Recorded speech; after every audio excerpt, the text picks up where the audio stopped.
दोस्तों जियो financial service की बात करें तो स्टॉक के अंदर भले ही आज गिरावट हुई हो, स्टॉक काफ़ी नीचे आया हो, लेकिन जियो फाइनेंशियल ने एक नया इतिहास रच दिया है।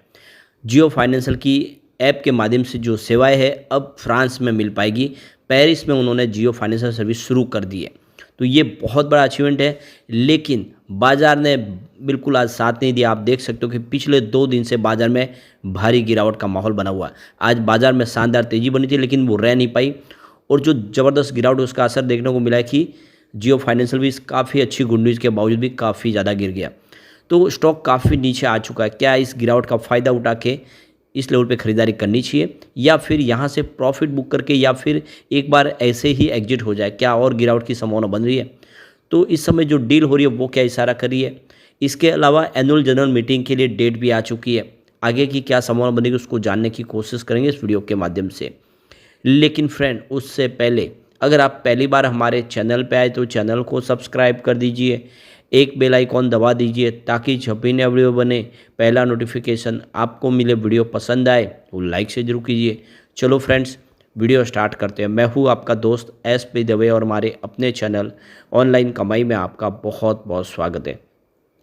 तो लोकसभा इलेक्शन के नतीजों के बाद दूसरी बार कल बाजार में बहुत भारी तबाही मची और देख सकते हो कि सभी स्टॉक के अंदर भारी गिरावट हुई और ये जो गिरावट का सिलसिला आज भी जारी रहा।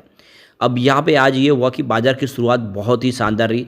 बाजार ने देख सकते हो ग्लोबल मार्केट के सामने नज़रें रखते हुए शुरुआत तो पॉजिटिव की, लेकिन जो ऊपर के लेवल से बाजार गिर गया और देख सकते हो बड़ी गिरावट नहीं है, लेकिन जो 1300-1400 पॉइंट की भारी तेज़ी के सामने जो बाजार रेड निशान में आ गया, उससे सभी मिड कैप स्टॉक की और स्मॉल कैप इंडेक्स की बहुत भारी पिटाई हुई है। सबके अंदर लोगों को नुकसान हो गया आज। अब आगे की संभावनाओं को अगर देखने से पहले अगर हम बाजार की बात कर लें तो यहाँ पे आप देख सकते हो कि BSE सेंसेक्स आज 78,593 के स्तर पे क्लोजिंग दी है, जहाँ पे 166 पॉइंट की गिरावट थी, यानी 0.21% गिरा BSE सेंसेक्स। लेकिन ये गिरावट तो आपको कम लगेगी, लेकिन जो आज का हाई है वो देखें तो दिन का जो हाई है वो 79,852 का है।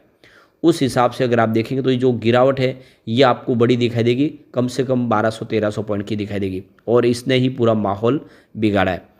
अब गिरावट है वो निफ्टी फाइनेंशियल सर्विस में देख सकते हो कि इससे भी बड़ी और काफ़ी बड़ी थी। निफ्टी फाइनेंशियल सर्विस ज़बरदस्त गिरा 22,520 के स्तर पे 242 पॉइंट की गिरावट, यानी 1.07% गिरा निफ्टी फाइनेंशियल सर्विस। तो भले ही BSE सेंसेक्स में गिरावट कम हो, लेकिन फाइनेंशियल सेक्टर में बहुत बड़ी गिरावट हुई और इसका असर जियो फाइनेंशियल में देखने को मिला। तो यहाँ पे देखिए स्टॉक की शुरुआत तो बिल्कुल फ्लैट हुई, जो कल की क्लोजिंग थी 317 के आसपास, परंतु इंट्राडे में 322 का हाई बन गया, यानी स्टॉक ऊपर की तरफ जा सकता था अगर बाजार ने साथ दिया होता।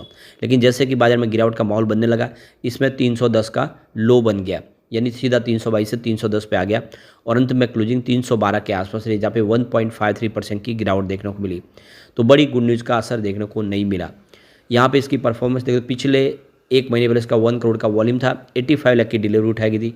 1 वीक पहले 1 करोड़ का वॉल्यूम था, सामने 79 लाख की डिलीवरी उठाई गई थी और कल 2 करोड़ का वॉल्यूम हुआ, 1 करोड़ का डिलीवरी बेस काम हुआ, आज फिर से 1 करोड़ का वॉल्यूम हुआ है। अब ये देख ही सकते हो कि स्टॉक पिछले कुछ दिनों से ऑलरेडी बहुत ज़्यादा दबाव में था। 18 जुलाई के आसपास स्टॉक 345 के आसपास था, जो 350 के आसपास जो स्टॉक ट्रेड कर रहा था वो लगातार गिरते हुए आप देख ही सकते हो काफ़ी नीचे आ गया। ये क्लियरली आप देख सकते हो कि 329 के आसपास आ गया था 30 जुलाई को, काफ़ी नीचे आया। उसके बाद ये स्टॉक में देख सकते हो कि वही दायरा रहा, सीमित दायरा। उसके बाद इसमें और गिरावट बढ़ी और फाइनली वो जो 330-29 के आसपास स्टॉक था वो गिरते हुए आज 312 पे आ गया। और क्या इस बार 300 का स्तर भी टूटेगा? तो बाजार में और गिरावट हुई तो ये संभावना भी बन सकती है। बाजार बाउंस बैक देगा तो ये स्टॉक भी बाउंस बैक दे देगा। अब यहाँ पे जो बड़ी गुड न्यूज़ निकल के आ रही है, जियो फाइनेंशियल सर्विस ने फ्रांस की राजधानी पेरिस में जियो फाइनेंस ऐप के प्रवेश की घोषणा कर दी है।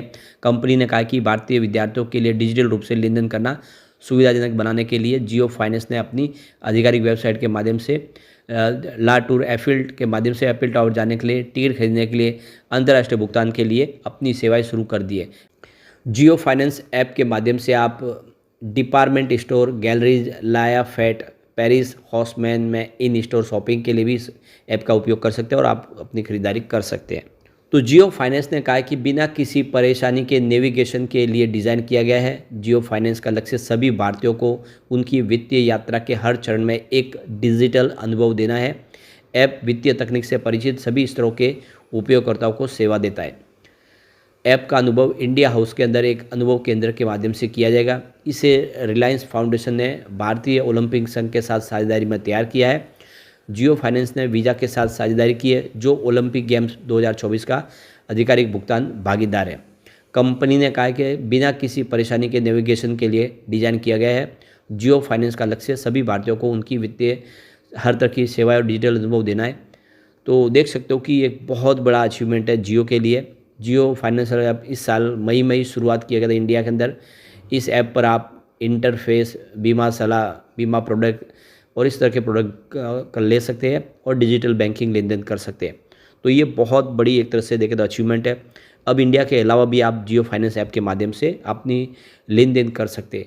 एक बहुत बड़ी उपलब्धि है। और ऐसे में ये जो खबर थी काफ़ी अच्छी थी, बाजार ने साथ दिया था, यहाँ पे एक ज़बरदस्त तेज़ी भी बन सकती थी।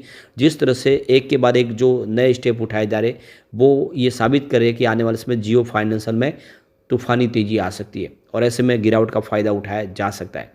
अभी एक और जो बड़ी अपडेट निकल के आ रही है, जियो फाइनेंशियल ने यहाँ पे एक्सचेंज को नोटिस के माध्यम से जानकारी दी है। उन्होंने एनुअल जनरल मीटिंग के लिए डेट का ऐलान कर दिया है। तो 30 अगस्त 2024 को दोपहर को 2 बजे एनुअल जनरल मीटिंग शुरू होगी वीडियो कॉन्फ्रेंसिंग के माध्यम से, और इसके अलावा ऑडियो विजुअल के माध्यम से भी इसका प्रसारण होगा।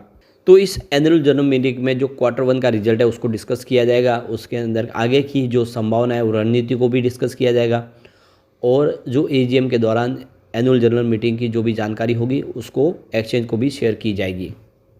अब जैसे कि आपको पता ही होगा, अगर आप भी शेयर होल्डर है, अगर आपके 5-10 शेयर भी है जियो फाइनेंशियल सर्विस के, तब भी आप एलिजिबल है वोटिंग राइट का इस्तेमाल करने के लिए। तो AGM के दौरान वोटिंग होगा, उसमें जो भी प्रस्ताव पास किए जाएंगे उन प्रस्ताव के फेवर में आप या उसके खिलाफ वोट कर सकते हैं। तो इसके लिए कट ऑफ डेट आ चुकी है। तो 23 अगस्त 2024 इसकी कट ऑफ डेट है। 23 अगस्त के पहले अगर आपके डीमेट अकाउंट में शेयर होंगे तो आप अपने वोटिंग राइट का इस्तेमाल कर सकते हैं, और जो भी प्रस्ताव कंपनी की तरफ से रखे जाते हैं उसके फेवर में या उसके खिलाफ अपना वोटिंग राइट का इस्तेमाल कर सकते हैं। इसकी जानकारी भी एक्सचेंज ने शेयर की है, और आप देख सकते हो कि आने वाले समय संभावना काफ़ी ज़्यादा पॉजिटिव दिख रही है। लेकिन जो आज डील हुई है वो काफ़ी ज़्यादा निराशाजनक है। जम के बिकवाली हुई है जियो फाइनेंशियल सर्विस में। सुबह 11:35 पर 319 की प्राइस से 3,26,000 शेयरों की बड़ी बिकवाली हुई। फिर 12:53 पर 318 की प्राइस से 3 लाख शेयरों की एक बिकवाली और हुई, और शेयर की प्राइस नीचे आने लगी। फिर 1:11 पर 317 की प्राइस से 1,64,000 शेयरों की एक बिकवाली और हुई। तो फिर 2:09 पर 315 की प्राइस से 1,07,000 शेयरों की एक बड़ी बिकवाली हुई। तो फिर 2:10 पर 316 की प्राइस से 1,21,000 शेयरों की एक बिकवाली और हुई। उसके बाद 3:13 पर 311 की प्राइस से 1,57,000 शेयरों की बड़ी बिकवाली हुई। तो बाजार क्लोज होने के समय बिल्कुल 3:19 पर 310 की प्राइस से 1,03,000 शेयरों की एक बिकवाली और हुई। और आपने देखा होगा कि जितनी डील है उसमें सारी बिकवाली की डील है, यानी जो डील 1 लाख के ऊपर हुई है उनमें सब में कोई भी खरीदारी की डील नहीं है। यानी आज किसी ने भी बाजार में हाथ नहीं डाला है, और इसी वजह से ये शेयर की प्राइस नीचे आई है। लेकिन आने वाले समय में जिस तरह से कंपनी का फ्यूचर दिख रहा है वो काफ़ी ब्राइट है, तो शेयर की प्राइस भी बढ़ेगी। लेकिन फ्रेंड, कोई भी इन्वेस्टमेंट करने से पहले अपने फाइनेंशियल एडवाइजर से बड़े ले ले या अपना खुद का रिसर्च करें, क्योंकि मैंने वीडियो आपके एजुकेशनल पर्पज़ के लिए ही बनाया। वीडियो पसंद आए तो लाइक से जरूर कीजिए और चैनल को सब्सक्राइब कर दीजिए। Thank you friend.